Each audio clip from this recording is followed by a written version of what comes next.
नमस्कार, मैं हूं आपके साथ सुनील कुमार शर्मा और आप देख रहे हैं न्यूज जन आवाज। शहर में रही लोटियों की धूम, धींगा गवर यानी कि बेंतमार मेला।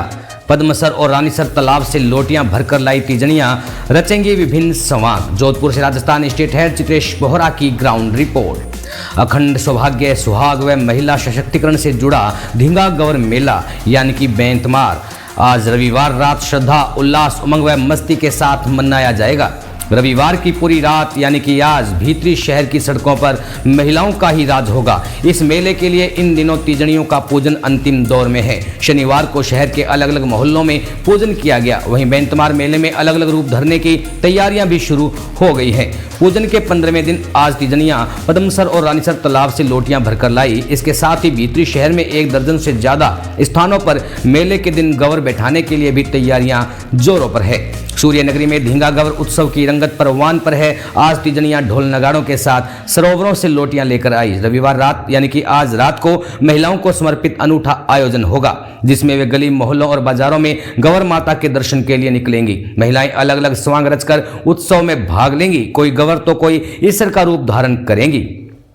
हाथी चौक, चाचा की गली और ब्रह्मपुरी में धींगा गवर उत्सव का आयोजन होगा। इस दौरान एक शाम तीजड़ियों के नाम भजन संध्या भी होगी। हाथी चौक विकास समिति के मेला संयोजक हरीश जोशी ने बताया कि तैयारियां पूरी कर ली गई हैं। गवर माता का स्वर्णाभूषणों से श्रृंगार कर विराजित किया जाएगा। श्री माली ब्राह्मण समाज की ओर से भागीपोल ब्रह्मपुरी में मेला होगा, जहां तीजड़ियां गवर माता के गीत प्रस्तुत करेंगी और सजी धजी प्रतिभागियों का सम्मान किया जाएगा। अध्यक्ष महेंद्र बोहरा व सचिव नरेंद्र राज बोहरा ने बताया कि सुरक्षा के लिए वॉलेंटियर तैनात किए जाएंगे। 16 दिन तक होता है पूजन। भीतरी शहर में ब्राह्मण व श्रवणकुमार समाज सहित विभिन्न समाजों की महिलाएं 16 दिन तक पूजन करती हैं, जिसका समापन धींगा गवर उत्सव के रूप में होगा। 4 प्रहर की आरती के बाद अल सुबह 4 बजे पूजन पूर्ण होगा। सीताराम मंदिर, कबूतरों का चौक, जालप मोहल्ला, सुनारों की घाटी, शाहपुरा, छिंपों का चौक, नवचौकिया, नायों का बड़, पुंगलपाड़ा, प्रताप नगर, चांदपोल, ब्रह्मपुरी व चौपासनी हाउसिंग बोर्ड सहित कई क्षेत्रों में सैकड़ों महिलाएं प्रतिदिन 3-4 घंटे पूजन कर रही हैं। रविवार को व्रत यानी कि आज व्रत पूरा हो जाएगा। इस पूजन में विधवा महिलाएं भी शामिल होती हैं, लेकिन कुंवारी कन्या यह पूजन नहीं करती हैं। सुहाग के पूजन की निशानी उसके हाथ पर बंधा धागा होता है। राजस्थान स्टेट हेड चित्रेश बोहरा की रिपोर्ट के साथ देखते रहिए न्यूज जन आवाज। हम नोटियां लेने जा रहे हैं, उसका आरती होता है कि हम गवर माता के लिए पानी लेने जा रहे हैं। ये जो पानी हम आज जाते हैं, पानी से कई चीज पूजा करी जाती है। ये जो जितनी भी हमारी मैरिड लेडीज है, ये लोग कल इसी पानी से समाज जा रहे हैं, उससे कल इसकी पूजा करेंगी। और इसका बहुत ज्यादा इम्पोर्टेंस है इस पानी का।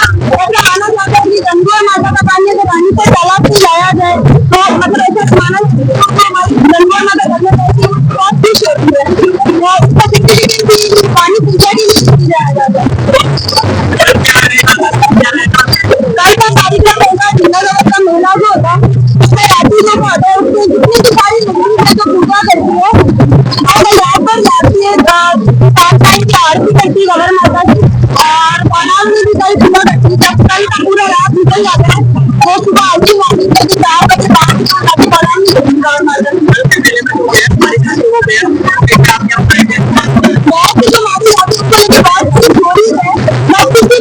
मतलब ये कभी नहीं होता है। तो हमारे सामने कितनी शादी हो जाएगी, ये सारी यूनिक स्टोरी है। एक्चुअल स्टोरी है जो रात में कितनी निकलती ताकि रात को अपनी सेफ्टी को सेफ करें।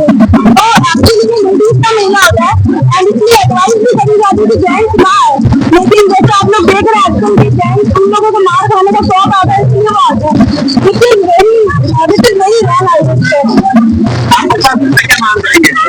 प्रशासन से यही मांग होगी कि वो भी लोग जो भीड़ कर देते हैं, जिन लोग जो इस मेले के लिए लायक ही नहीं है, उन लोगों को ना आने दिया जाए और आने दिया जाए तो उनको साइड में खड़ा किया जाए।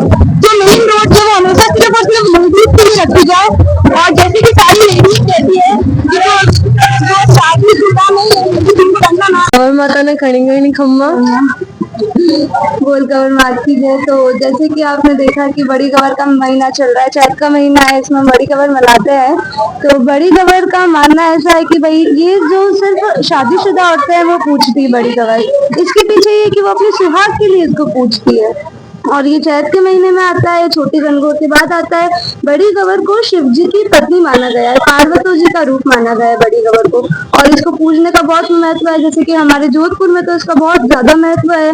बड़ी गवर से जो भी आप इच्छा मनोकामना मांगते हो जरूर जरूर पूरी होती है। और तीजनिया जो है 16 ही दिन पूजा करती है, बड़े मजे से धूमधाम से सब एक साथ मिलती है, गीत गाती है और बहुत ही मजे करती है।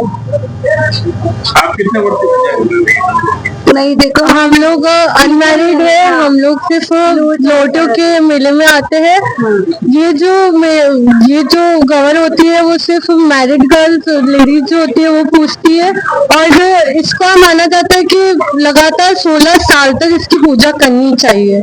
उसके बाद जिसकी इच्छा, जिसके ऊपर माता जी का आशीर्वाद, वो आगे करती है। नहीं तो एटलीस्ट 16 साल तक इसकी पूजा करनी चाहिए। हमारी मम्मी दादियाँ सब ये पूछती भी आ रही है। आज जो ये लोग या ले जाकर पानी भरकर लेकर आते हैं, इसका क्या महत्व है? आज के लोटियों के मेले का ये महत्व है कि जब गवर माता जाने वाली होती है उससे पहले उनके पानी भर के लेके आया जाता है। तो जैसे कि कल हमारी गवर माता जो है उनका कल जाने का दिन है, तो कल से पहले यानी कि ढींगा गवर के मेले से पहले के दिन सारी जितनी भी तीजनियां और जितनी भी अनमैरिड लड़कियां होती है वो सब जाती हैं और गवर माता के लिए जल भर के लाती है। कोई भी जो आस में नदी तालाब इत्यादि कुआं होता है वहां पे वो जाती है, वहां से गवर माता की पीने के लिए जल लेके आती है और उसी जल को गवर माता को चढ़ाया जाता है और उसी जल से उस दिन उनकी पूजा करी जाती है। छिपा क्या महत्व है? किसी भी देवी देवता को यदि हम पूजा करते हैं तो उनकी कोई भी पूजा जो होती है वो अपरस के अंदर होती है, कोई भी पूजा अपरस के बिना नहीं होती है। तो उस अपरस को रखने के लिए छिपाकर जल पिलाया जाता है। उसको पूजा करने वाली जो तीजड़ियां होती है वो ही उनको जल पिला सकती है और वो आसपास में अपरस रखती है ताकि और कोई ना देख पाए। मेरा नाम मेधाश्री व्यास। मेरा नाम सुनैना पुरोहित। मेरा नाम प्रगति पुरोहित है। तो ये गवर की जो पूजा है वो हमारी मम्मी की नानी की भी सास के टाइम से चली आ रही है और हमारी मम्मी की जो नानी है उनको लाइफ टाइम अचीवमेंट अवार्ड मिला है ये गवर पूजने के लिए, आनंद कौर जी व्यास। कल जो ये मेला निकलता है ये प्रशासन के पिछले कुछ गत सालों से तो प्रशासन अच्छी व्यवस्था बनाए रख रहा है। महिलाएं खूब जोर शोर से स्टेज का विरोध कर रही है ताकि उनको आने जाने में दिक्कत ना हो, क्योंकि महिलाओं को रात भर बन के रूप धारण करके एक स्थान से दूसरे स्थान पर घूमना होता है, क्योंकि वो उस समय तक गवर माता के लिए जगती हैं, उनको सोना नहीं होता, उनकी पूजा करती है इत्यादि इत्यादि। तो घूमने के लिए बहुत ज्यादा उनको जगह चाहिए होती है और स्टेज इत्यादि बना देने से उनके जगह रुक जाती है, वो लोग विचरण नहीं कर पाते हैं, वो अपना उनका जो खुद का मेला है वो ही इंजॉय नहीं कर पाते और जो बाहर के लोग हैं वो आके इस मेले को खराब कर देते हैं। तो इसके लिए प्रशासन पिछले कुछ गत वर्षों से स्टेज हटा के अच्छा काम कर रही है। हमारा प्रशासन को इसके लिए सपोर्ट है। और अभी ऐसा भी आया है कुछ जगह काफी स्टेज लगेंगे 5 और 6 जगहों पर। कुछ मुख्य स्थानों पे जहाँ पे गवर माता विराजित होती है वहां पे स्टेज की अनुमति है, यहाँ फिर जो गली के अंदर जहाँ पे गवर माता विराजित है वहां पे स्टेज की अनुमति यदि खुद निगम द्वारा प्रदान की गई है तो उसमें तीजड़ियों को भी कोई आपत्ति नहीं है। बस अभी तो इस रोड पे जहाँ पे बीच में तीजड़ियां आती जाती है और ये जो मेन रास्ता है जो ऑलरेडी छोटा है, संकीर्ण है, वहां पर स्टेज न लगाया जाए और तीजड़ियों के आने जाने की व्यवस्था में सब लोग हाथ बटाए तो काफी अच्छा रहेगा। समझता तो तीजड़ियों का ही होता है, नहीं आना चाहिए उन्हें, या फिर आए तो मेले की गरिमा और महिमा का ध्यान रखे और उसको भंग ना करे, तीजड़ियों का साथ दे। और मेरी खास निवेदन उन सभी अनमैरिड लड़कियों से जो हाथ में लकड़ी लेके निकल जाती है और बेमतलब सबको मारती है। लकड़ी सिर्फ उसी के हाथ में हो जिसने गवर माता की पूजा करी है 16 दिन, जो खुद तीजड़ी है, जो नहीं है वो लकड़ी लेकर ना निकले और अनावश्यक रोगों से रोगों को ना मारे। लकड़ी